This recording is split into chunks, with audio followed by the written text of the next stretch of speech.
corrupt globalist Grifter Zelensky will lead us into the hell known as the Great Reset. Y'all know I talked about the Great Reset before, but we're gonna do an overview of the Great Reset and talk about how this Ukraine war plays a role in bringing about that said reset. But before we get started, go ahead and hit that like button, share this out so we can get this information out there. Subscribe if you're not already a subscriber, and hit that alarm bell so you know when I'm putting out new stuff.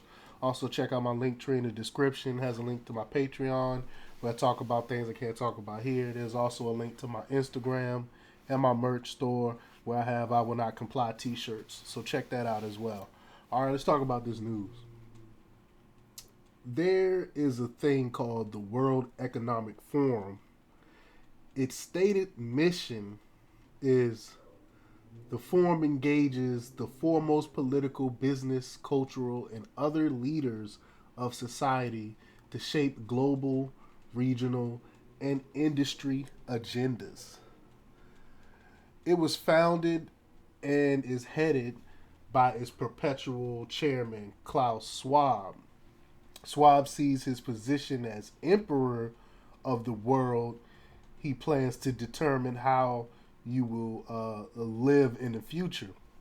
Schwab issued eight predictions for the year 2030.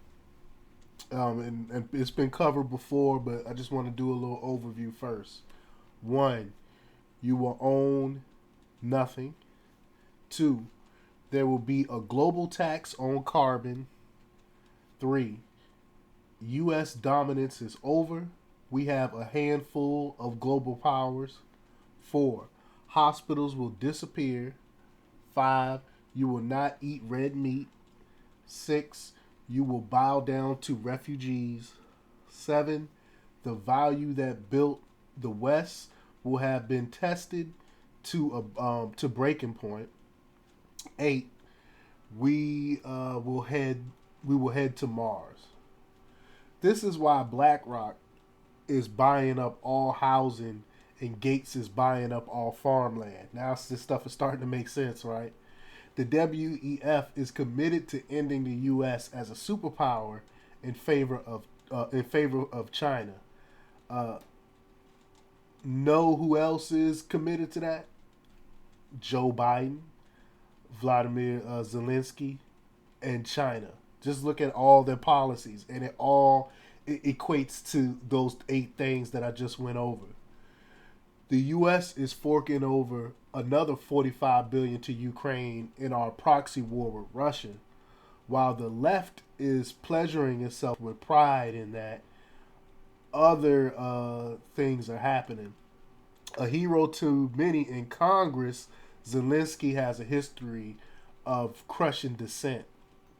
On February 3rd, 2021, President Zelensky circumvented Parliament to enact sanctions on 3 television stations believed to be affiliated with Viktor Medvedchuk, a leader of the opposition bloc and duly elected member of Parliament.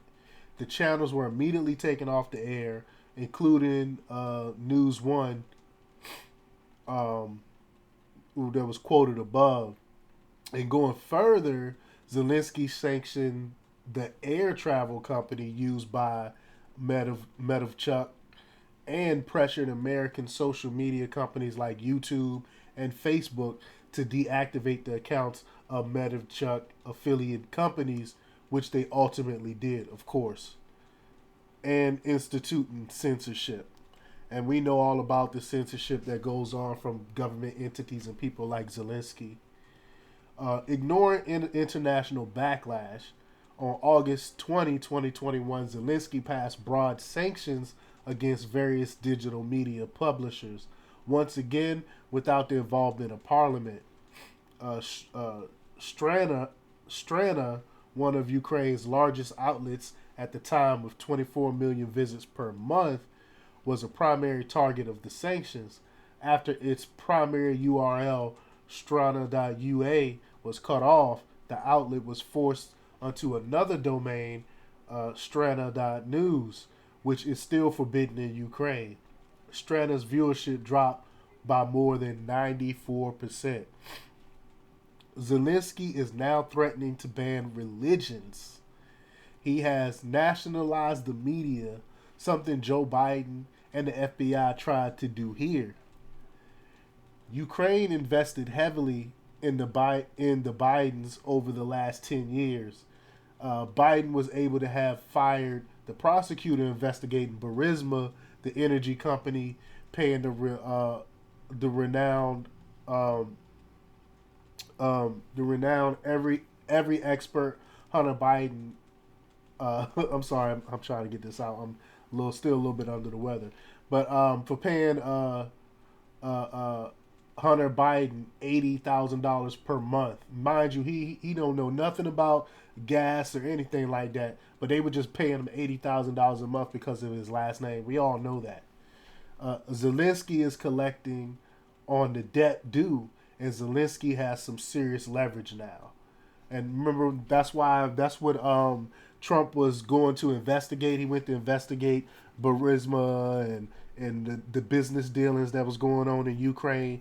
Now we know why they went to impeach Trump over that, because they didn't want the information getting out there of all the corruption that was actually going on in Ukraine. Zelensky will be cozying up to Klaus and the World Economic Forum next month. He is expected to sign a rebuilding deal with BlackRock to help launder money.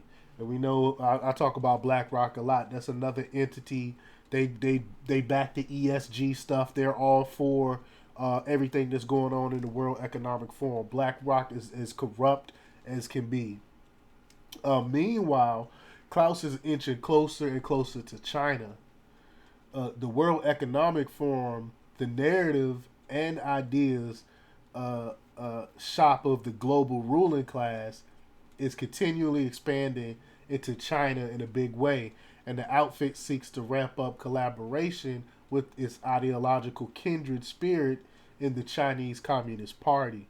On Wednesday, the WEF revealed that their China office now has 40 full-time staffers, marking a significant increase from years prior.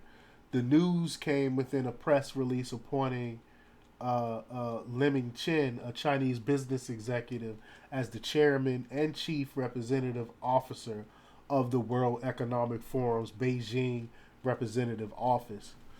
Now that Twitter has been set free of liberal totalitarianism, Schwab dropped another shoe.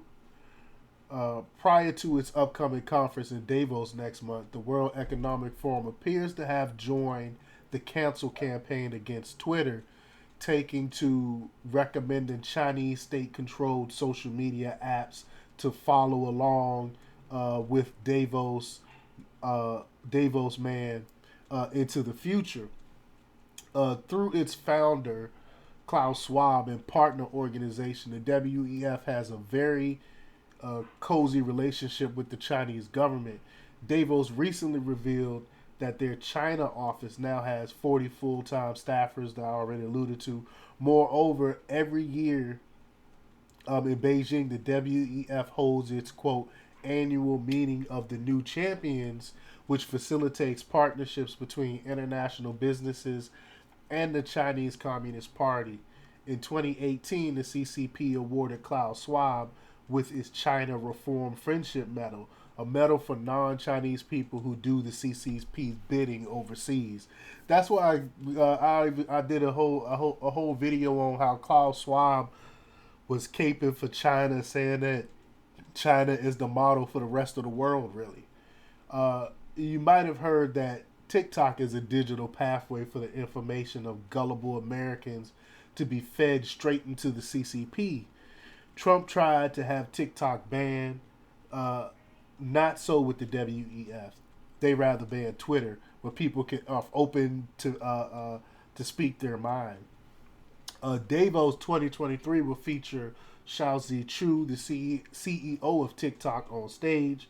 First reported by the Dossier, he will appear at an event titled, quote, Tackling Harm in the Digital Era, And I think I went over some of the titles and some of the stuff they're going to be talking about already in previous videos.